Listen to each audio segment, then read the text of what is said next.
Hello everyone. A little while ago someone wrote me an email from my website, and they asked me what I thought was the best reason to reject the Trinity. The main argument against the Trinity. What's your best reason for rejecting that doctrine? And I had to pause for a bit because no one had ever asked me that question before. I mean, I had the answer. I didn't have to hesitate in my mind to know what my answer was going to be. But what I've noticed over the past several years is that people are very different when it comes to this question. What seems to impress one person or impact one person is really different than the next, and I'm not sure why. Some people have some pretty wacky reasons for believing in the Trinity. Some people even have some pretty wacky reasons for rejecting it. And these reasons are all over the map. And so I don't spend a lot of time thinking about, what I think is the best reason. I know what I feel is the best reason for rejecting the Trinity. So that's what this video is about. And this is the answer I provided. It was a little shorter answer than the one I'm going to give you here. But for me, there's nothing more decisive than this. Nothing. And that's because I trust Jesus. And there is no more reliable witness than Jesus Christ. There's no more trustworthy witness than Jesus Christ for me. I trust no one more than this, on this matter, than Jesus. And so, when I want to find out who the true God is by identity, three-person or one, and all that, I go to the testimony of my Lord and Savior, Jesus Christ. And Jesus does reveal this to us. In fact, we're told in the scriptures that the very reason Jesus came was so that we might have understanding and so that we might know the true God and Jesus Christ, who he sent. That's a fact. We're told this at 1 John 5:20. We're told this at John 1:18. Jesus declares or expresses the God that no one has ever seen. And that's the reason he came. So Jesus is our main witness here. He's our most trustworthy witness. He's our most reliable witness. So we start with a fact. Jesus came to reveal the only true God to us, so that we might have understanding and we might know the true God. Jesus was a Jew born under the law. And this is a very important fact. And the reason it's a very important fact is because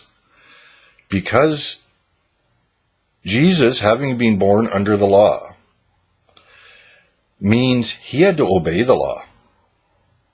He was an Israelite. He was a Jew. And God gave the law to Israel. And having been born under the law meant he had to obey it. He was required to observe the law, to know what those commands meant, and to obey those commands. And I think we can trust that Jesus knew what those commands meant. So we have another fact. Fact 1. Jesus came to reveal the true God to us. Fact 2. Jesus, a Jew, was required to obey the law. Jesus testified concerning the law. he told us in the scriptures what he considered to be the number one commandment, the foremost commandment of the law, the Shema. Hear, O Israel, the Lord our God, the Lord is one, and you shall love the Lord your God with all your heart and all your soul and all your strength. And Jesus says this in the Gospel of Mark, chapter 12, starting at verse 28. I'm just going to read that here for you. And in this account, he has an agreeable discussion with a Jewish scribe. That didn't happen too often in the Gospels, but this time, Jesus and this Jewish scribe wholeheartedly agree with each other. So I'm going to read that for you here. Mark 12:28. One of the scribes came and heard them arguing, and recognizing that he had answered them well, asked him, "What commandment is the foremost of all?" Jesus answered, "The foremost is this. Hear, O Israel, the Lord our God, the Lord is one, and you shall love the Lord your God with all your heart, and with all your soul, and with all your mind, and with all your strength. The second commandment is this. You shall love your neighbor as yourself. There is no other commandment greater than these."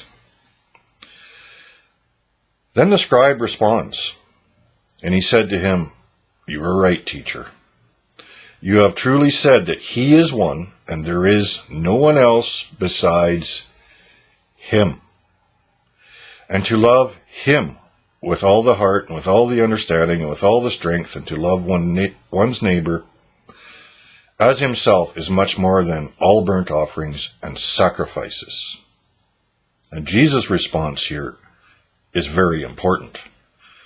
When Jesus saw that he had answered him wisely or intelligently, he said to him, "You are not far from the kingdom of God." So here we have a very agreeable discussion between Jesus and a Jewish scribe about the foremost commandment of the law, the Shema. Hear, O Israel, the Lord our God, the Lord is one. So fact number 3, the Shema is the foremost commandment of the law, which Jesus was required to obey. During this discussion, something else is revealed to us. At least part of the answer. Because this question of the Trinity and the true identity of God heavily revolves around what the Shema means. What does the Lord our God, the Lord is one, mean? And all of the answer is really here in this passage. But we'll see how Trinitarians don't want to buy that. And so we need to validate that answer further, and we will. When Jesus tells the scribe what he considers to be the foremost commandment of the law, the scribe responds, and he says, "You have truly stated that he is one,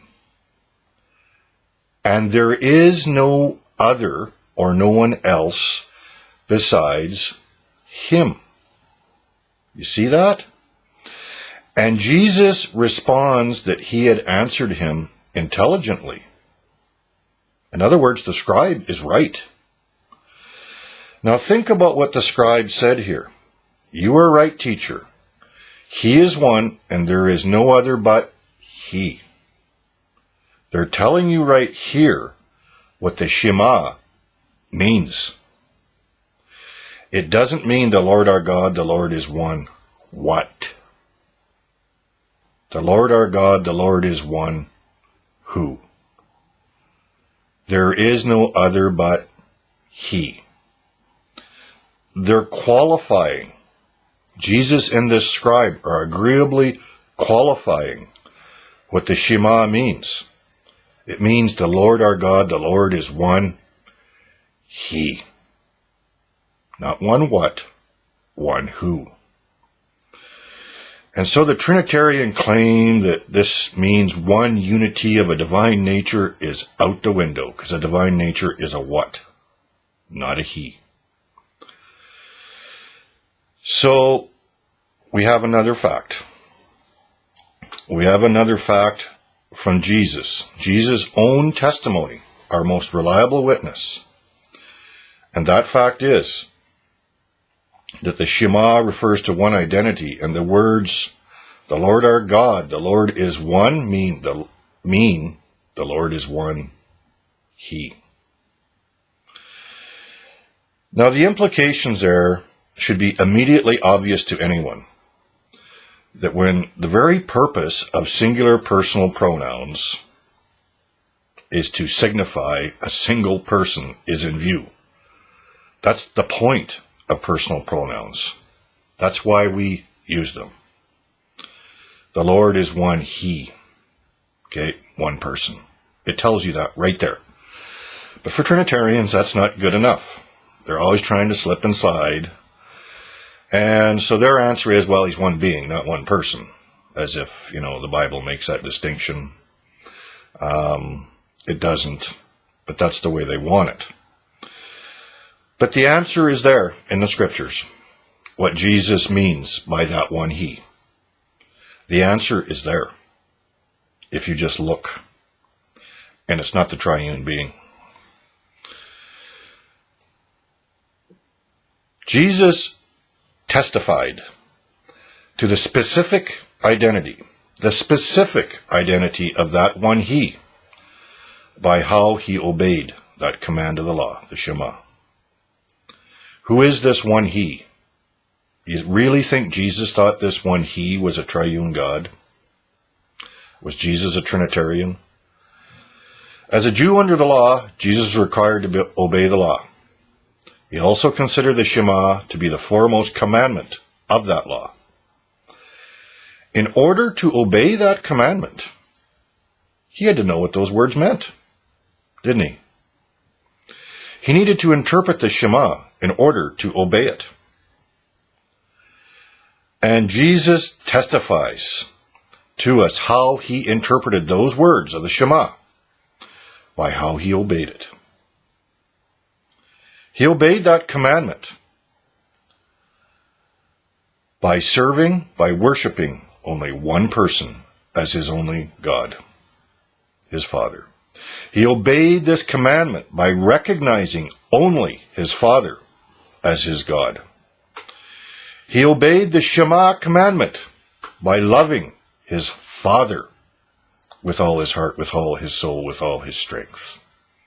Not loving a triune God with all your heart and all your soul and all your strength, as Trinitarians interpret the Shema, but to love his Father with all his heart and all his soul and all his strength. And the fact that Jesus recognized only his Father, as his one and only God, shows us exactly how he interpreted the words of the Shema. He interpreted those words as referring to only his Father. How do we know that? Because that's what he did. That's what he did. He recognized only his Father as his God, and he only loved his Father as his God in terms of loving him with all his heart and all his soul and all his strength. And so we can also clearly identify specifically who that one he is when Jesus and the scribe are talking about the Shema. There is no other but he. It's Jesus' Father. They know that the Shema means the Lord our God, the Lord is one he. And Jesus shows us who that one he is by who he obeyed, by how he obeyed that commandment. It's obvious. The Shema means the Lord is one single he, and Jesus recognized that one single he to be his Father alone. His Father alone. Jesus did not sin, did he? He was obedient to the law in every respect.